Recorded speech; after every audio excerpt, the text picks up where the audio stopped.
বলিউডের আশিকি গার্লস শ্রদ্ধা কাপুরের বিয়ে নিয়ে দীর্ঘদিন ধরে জল্পনা চলছিল। সেই জল্পনাই এবার সত্যি হতে চলেছে। সবকিছু ঠিক থাকলে 2026 সালে শ্রদ্ধা কাপুর মোদি পরিবারের একজন সদস্য হিসেবে বিয়ের পিঁড়িতে বসবেন।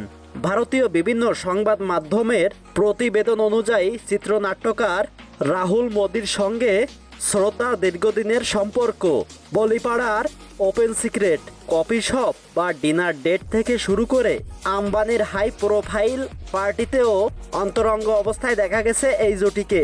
নিজের ব্যক্তিগত জীবন নিয়ে বারবারই মুখে কুলু বেটেছেন শ্রদ্ধা। তবে সাম্প্রতিক সামাজিক মিডিয়ার এক ভক্তের বিয়ের প্রশ্নে জবাব দিলেন তিনি। স্পষ্ট জানিয়েছেন, আমি বিয়ে করছি।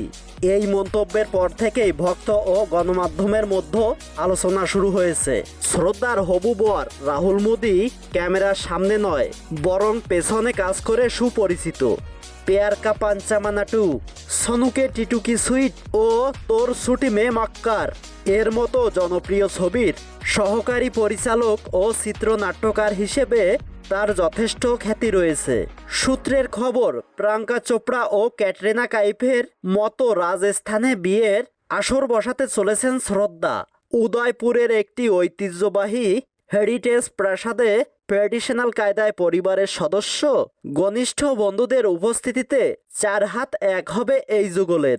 যদিও এখনো কোনো আনুষ্ঠানিক ঘোষণা আসেনি, তবে বি ডাউনের ঘনিষ্ঠ সূত্রের দাবি, বিয়ের প্রস্তুতি ইতিমধ্যেই শুরু হয়ে গেছে।